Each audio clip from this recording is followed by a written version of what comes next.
Hello అండి, కేఎఫ్సీకి వెళ్ళి డబ్బులు వేస్ట్ చేసుకుంటున్నారా?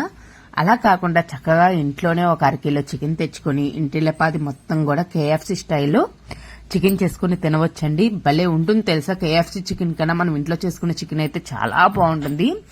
దీనికోసం నేను ఒక అరకిలో చికెన్ అయితే తీసుకున్నాను. లెగ్ పీసులు ఒక 2, మొత్తం బాడీ ఇంకా మిగతా తీసుకున్నాను అనమాట.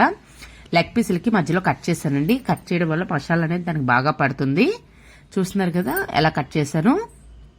మిగతా అన్ని తొడ ముక్కలు వాడు సరిగా ఇమ్మంటే కట్ చేసి ఇచ్చేసాడు, ముక్కలు చేసి ఇచ్చేసాడు. సరే ఎలా అయినా తినేదే కదా అనేసి మామూలుగా తీసుకున్నాను. దీనిలో అల్లం వెల్లుల్లి పేస్ట్ ఒక 2 స్పూన్స్ వరకు వేసుకున్నాను. నెక్స్ట్ పసుపు వేసుకున్నానండి. నెక్స్ట్ కారం సరిపడినంత. మన కారం పిల్లలు ఎక్కువ ఉంటే మాత్రం కారం తక్కువ తీసుకోండి. స్పైసీనెస్ కోసమే జస్ట్ తీసుకుంటే సరిపోద్ది. అలాగే సాల్ట్ తగినంత, చికెన్ మసాలా, ధనియా జీరా పౌడర్, పెరుగు ప్లేస్లో మీరు లెమన్ కూడా వేయొచ్చు, నో ప్రాబ్లం. నెక్స్ట్ వచ్చేసి చికెన్ మసాలా. నేను చికెన్ మసాలా కూడా కొంచెం వేసుకున్నానండి. చూస్తున్నారు కదా, మొత్తం ఇది మ్యాగ్నేట్ చేసుకోవాలన్నమాట. మొత్తం కలిపేసుకోవాలి. మసాలా అంతా చికెన్ ముక్కలకు బాగా పట్టేలాగా కలిపేసుకోవాలి. చూస్తున్నారు కదా, నేను ఎలా వీడియోలో చూపిస్తున్నట్టుగా చక్కగా కలుపుకొని నీట్గా పక్క సైడ్లంతా తీసుకొని చక్కగా నీట్గా కలుపుకున్నాం కదా. ఇప్పుడు ఇది మూత పెట్టుకొని చక్కగా ఫ్రిడ్జ్లో ఒక 1 అవర్ నుంచి 1.5 అవర్ వరకు ఉంచుకోవచ్చు. చూస్తుంటేనే చూసారు ఎంత బాగా కలిపామో. ఇది 1 అవర్ నుంచి ఒక 1.5 అవర్, మ్యాక్సిమం 2 అవర్స్ ఉంచుకోండి, ఇంకా బాగుంటుంది. ఇది ఫ్రీజర్లో పెట్టుకొని ఉంచుకోవాలండి. ఒక 2 అవర్స్ వరకు ఉంచుకుంటే బాగుంటుంది అనమాట. చికెన్ తింటుంటే ఆ టేస్టే వేరేగా ఉంటుంది. చూస్తున్నారు కదా, ఫ్రిడ్జర్లో అయితే పెట్టుకున్నాను. డీప్ ఫ్రిడ్జ్ లో అయితే పెట్టేసుకున్నానండి చికెన్ ని. పాయింట్స్ కూడా పెట్టుకున్నాను. హైలో పెట్టుకున్నాను. లో అయితే మనం 2 అవర్స్ పెట్టుకోవాలి. అదే హై స్పీడ్ అయితే మనం 1 అవర్ అయినా సరిపోతుంది, మనకి ప్రాబ్లం లేదు. సో ఇప్పుడు ఒక ప్లేట్ తీసుకొని దానిలో మైదా ఒక 2 స్పూన్లు, అలాగే మిగతాది కార్న్ ఫ్లోర్ వేసుకోవాలండి. ఒక 3 or 4 స్పూన్స్ వరకు. చూస్తున్నారు కదా, ఇప్పుడు వచ్చేసి దీనిలో కొంచెం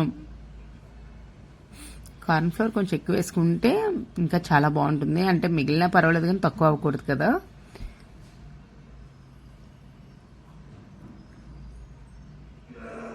నెక్స్ట్ వచ్చేసి కొంచెం సాల్ట్, కారం వేసుకోవడం వల్ల కొంచెం ఉప్పు, కొంచెం మిరియాల పొడి, కొంచెం ధనియాలు జీలకర్ర పొడి కూడా వేసుకుని బాగా కలుపుకోవాలి. పక్కన పెట్టుకోవాలండి. ఇది కలుపుకొని అంటే మనం ఈ పిండిలో డిప్ చేసినప్పుడు దాని టేస్ట్ కూడా మనకి సప్పదనం రాకుండా కొంచెం స్పైసీగా వస్తుంది అనమాట.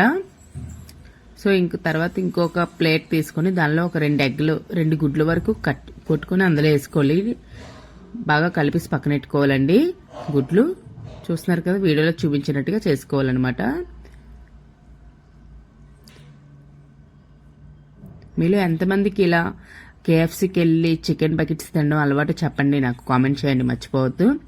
నేనైతే ఎప్పుడు కేఎఫ్సీకి వెళ్ళి చికెన్ బకెట్స్ తినలేదు. అంటే మామూలుగా ఎప్పుడో ఒకసారి తిన్నాను అంతే. ఎప్పుడు కేఎఫ్సీకి వెళ్ళి డైరెక్ట్గా ఎప్పుడు తినలేదండి నేను. అంత బడ్జెట్ అయితే డబ్బులు అయితే వేస్ట్ చేయను నేను, మ్యాక్సిమం అంత డబ్బులు వేస్ట్ చేయను. ఇది చూసారు కదా, ఇప్పుడు ఆఫ్టర్ 1 అవర్ తర్వాత నేనైతే చికెన్ తెచ్చాను బయటికి. ఫ్రీజర్ నుంచి తెచ్చాను. ఎంత బాగా కనిపిస్తుందో చూసారా. చూడడానికి అలా కనిపిస్తేనే మనకి చికెన్ ఫ్రై అనేది చాలా బాగా వస్తుంది. ఇప్పుడు ఒక్కొక్కటి మనం కరెక్ట్గా పెట్టుకొని ఒక లెగ్ పీస్ తీసుకొని ఫస్ట్ ఇది గుడ్లు ఉంది కదండి, గుడ్డి సొన రెడీ చేసాం కదా, దానిలో ఫస్ట్ డిప్ చేసుకొని మొత్తం బాగా మునిగే వరకు బాగా డిప్ చేసుకొని నెక్స్ట్ ఈ కార్న్ ఫ్లోర్ పౌడర్లో కూడా డిప్ చేసుకోవాలి. వీడియోలో చూపిస్తున్న విధంగా చక్కగా డిప్ చేసుకోండి. చూసారా, నెక్స్ట్ ఆ పౌడర్లో కూడా ఆ కార్న్ ఫ్లోర్ పౌడర్లో కూడా డిప్ చేసుకుంటే మంచిది. ఈ కార్న్ ఫ్లోర్ బదులుగా మీరు బ్రెడ్ పౌడర్ కూడా తీసుకోవచ్చు. ఇంకా చాలా రకాలు వస్తున్నాయండి, అంత నాకు నాలెడ్జ్ లేదు, నాకు తెలీదు. సో ఒకటి అయిపోయింది కదా, అలా అన్ని చికెన్ పీసులు కూడా పెట్టుకోవాలండి.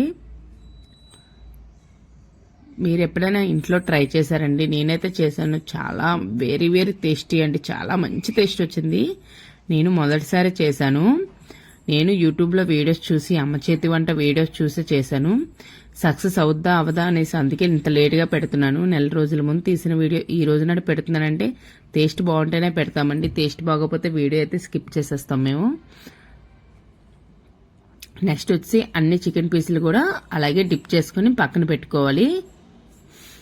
మొత్తం టోటల్ చికెన్ పీసులు కూడా చూస్తున్నారు కదా, వీడియోలో చూపించిన విధంగా 1 by 1 చేసుకుంటే సరిపోతుంది. ఈ కార్న్ఫ్లోర్ బదులు బ్రెడ్ పౌడర్ అయినా మీరు తీసుకోవచ్చు, ప్రాబ్లం లేదు.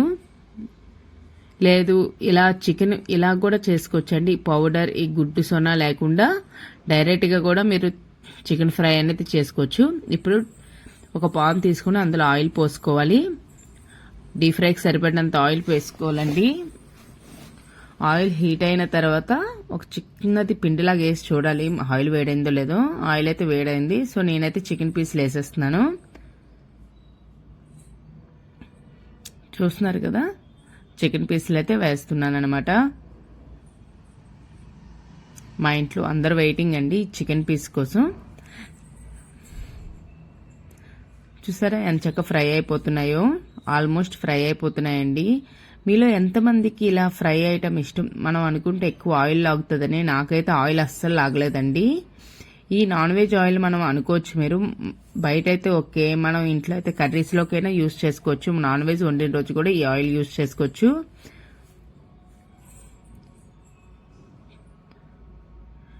KFC చికెన్ అంటే మనకి ఏమంటారు, స్పైసీనెస్ ఉండదు, కొంచెం చప్పగా ఉంటుంది. కానీ మనం ఇంట్లో చేసుకున్న చికెన్ అయితే KFC స్టైల్లో మనం ఇంట్లోనే చేసుకుంటే అన్నీ మనకు నచ్చిన విధంగా వేసుకుంటాం ఇంగ్రీడియంట్స్, కాబట్టి టేస్ట్ అనేది కూడా చాలా చాలా అద్భుతంగా ఉంటుంది. మా ఇంట్లో వాళ్ళందరికైతే ఈ టేస్ట్ అనేది చాలా చాలా నచ్చిందండి. మీరు ట్రై చేయండి. ఈ వీడియో నచ్చితే మాత్రం తప్పకుండా ఒక లైక్ చేయడం మర్చిపోవద్దు. అలాగే వీడియోని సబ్స్క్రైబ్ చేసుకోండి, అలాగే షేర్ కూడా చేయండి. చూసారా లెగ్ పీసులు అనేది పొంగాయి. ఎంత చిన్న లెగ్ పీస్ ఎంతలా అయింది చూసారు కదా. ఇలా ఫ్రై అయినవన్నీ మనం ఒక ప్లేట్లో తీసుకుని పక్కన పెట్టుకోవాలండి. తర్వాత మిగతా అన్ని ఫ్రై చేసుకోవాలి, మిగతా పీసెస్ కూడా. ఇదైతే ఫ్రై అయిపోయింది. నేనైతే ప్లేట్లో తీసుకుంటున్నానండి. చూస్తున్నారు కదా దాని చక్కగా ఫ్రై అయిపోయాయో. మొత్తం అన్ని ప్లేట్లోకి తీసుకుంటున్నాను, మీకు లాస్ట్లో చూపిస్తాను. ఇలా 1 by 1 తీసుకోవాలి. ఆయిల్ దగ్గర ఉండడం మాత్రం కొంచెం కేర్ఫుల్గా ఉండండి. సో ఇంకా మిగతావి కలుపుకొని పెట్టుకుని అన్ని మిగతావి వేసేసుకోవడమే. ఇలా అన్నీ అయిపోయిన తర్వాత మనం దాంతోని సాస్ అయినా తీసుకోవచ్చు, లేదా ఇంకా ఏమో దొరుకుతాయి కదండి మనకు మార్కెట్లో, వైట్ కలర్లో ఉంటుంది, దాని పేరు నాకు తెలియదు. సో నేనైతే సాస్తో తింటాం, పిల్లలకి సాస్తోనే చాలా ఇష్టం. చూసారా రెడీ అయిపోయింది sauce and chicken leg pieces. Chicken అయితే తగ్గిపోయింది అనుకోకండి, ఈ లోపు వండుతుండగా మా ఇంట్లో పిల్లలైతే తినేశారు. చూసారా ఎంత చక్కగా ముక్క అనేది విడుతుంది, అంటే మనకు లోపలంతా కూడా ఉడికిపోయింది అనమాట చికెను. నాకైతే బాగా వచ్చిందండి, టేస్ట్ అయితే అదిరిపోయింది. వీడియో నచ్చితే తప్పకుండా ఒక షేర్ చేయడం మర్చిపోవద్దు అందరికీ, అలాగే లైక్ చేయడం మర్చిపోవద్దు. అలాగే సబ్స్క్రైబ్ కూడా చేసుకోండి. సబ్స్క్రైబర్ పక్కన బెల్ ఐకాన్ ఉంటుంది, బెల్ ఐకాన్ మీద క్లిక్ చేస్తే ప్రతిరోజు నేను పెట్టే వీడియోస్ అనేది మీకు వస్తాయి. Bye bye.